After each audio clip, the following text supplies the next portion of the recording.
Magandang araw mga kaibigan. Ito, basahin ko sa inyo, i-share ko ang response ng Peanut Gallery Media Network doon sa pagka-aresto ng kanilang founder na si Franco Mabanta. Mayroon pala silang na-prepare ni research 90 minutes expose video sa mga alleged corruption na ginawa ni Romualdez. At ito, ilalabas nila kahit anong mangyari.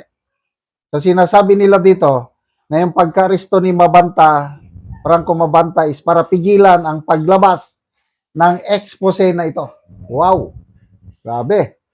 We are innocent. This was a setup. Over the last 5 months, PGMN completed immense, comprehensive, painful research on the breathtaking national corruption of Martin Romualdez while he was Speaker of the House. What we have is devastating. Sige, ito na. The episode was filmed several weeks ago. It had been fully edited. It is 90 minutes long, packed with hard evidence, and ready for release. That is why this is happening, yung pagka-aresto kay Mabanta. There was no extortion, there was zero threats from us. That's all bullshit. The evidence provided showed one side of the story. We committed no crime and we can prove it. Romualdez did this to silence us. Why? Because the timing of the release of our expose would leave him in a desperate situation, particularly with his vast current troubles with the ombudsman hanging over his head, as President Marcos signals what he is clearly listening to what the whole country wants and is at last willing to hold accountable the man widely believed to have sabotaged the first 3 years of his administration. Days before our arrest, we had been privately warned multiple times by powerful close friends who were aware of the situation that there is legitimate concern for our physical safety in that all of us could be hurt or killed by hitmen. In light of this, even before the arrest, sabi ni Franco Mabanta, I gave specific, explicit instructions that if anything, literally anything, be it fatal or injurious, happens to any of us in any capacity, our legal teams and trusted allies are to fully publish the 90-minute expose on every major social media platform for everyone in the Philippines to see. We at PGMN have always taken profound and sincere pride in going after the bad guys. Yesterday, we made the difficult choice to go after the worst of them all. And now, we are where we are. If this is the price to pay to do what's right, then so be it. I want my 5-year-old and 2-year-old sons to look back at these decisions when they're older and see the kind of man their dad was. Wow. Dear Martin, you know what you did to the country. We know what you did to the country. Soon, hopefully, everyone will to Franco Mabanta. Wow. Sinasabi ko na manaon akong vlog, na bilib ako dito sa PGMN. Magagaling silang mag-research. Pag bumira, talagang bullseye. Kasi hindi naman sasama dyan si Atty. Roy Nagwanson. kung pipitsugin na grupo itong PGMN. Hindi sasama yan dyan si Attorney Regal Oleva at iba pa. Matitinik ang kanilang mga angkor o mga host. Kaya ko, personal opinion ko ito, saludo ako sa advocacy ng PGMN. Free speech. Katotohanan lang. Kaya abangan natin ito. 90 minutes expose, alleged corruption ni Martin Romualdez. Back with evidence.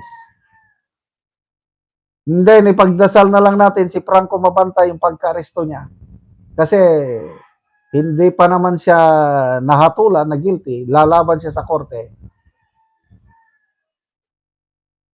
Sana malampasan niya ang pagsubok nito. But meantime, the people has the right to know itong nangyari for the last 3 years.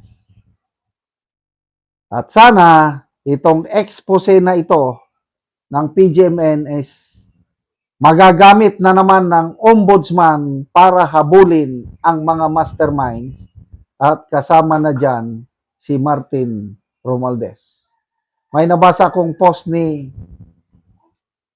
Doc Lorraine Badoy kanina. Sabi niya, makakaubos daw siya ng, ano ba ito?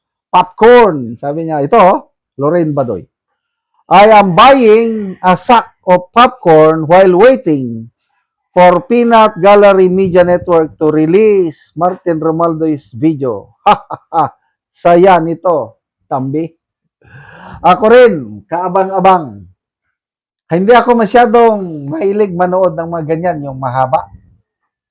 Gusto ko yung reels lang ang pinapanood ko. 1 minute, 2 minutes, okay na.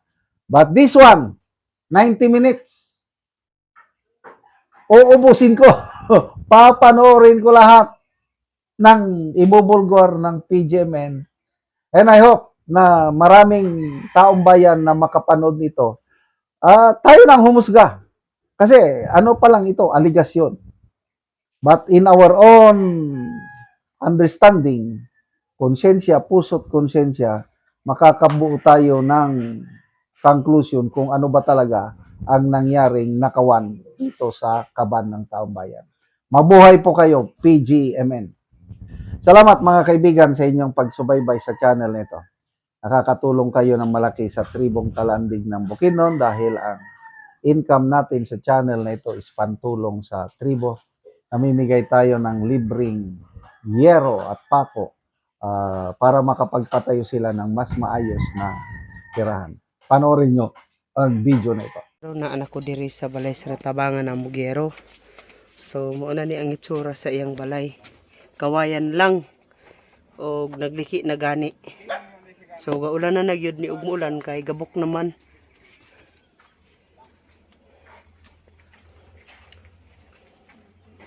So nagpatindog siya og iyang bagong balay. Kay gaulan na naman gud ni ang iyang gipuy-an. So mo ni iyang gipuy-an. So atong tan-awon ang bag-o niyang balay. So mao na ni ang yero nga among gihatag. Kaya ilang iatop karon sa ilang bagong balay.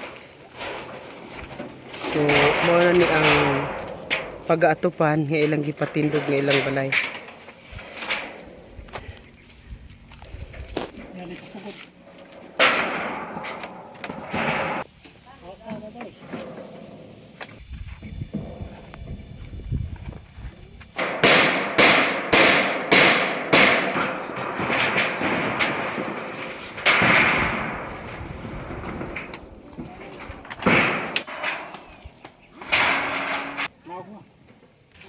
O karon humanagid sa pag-atop.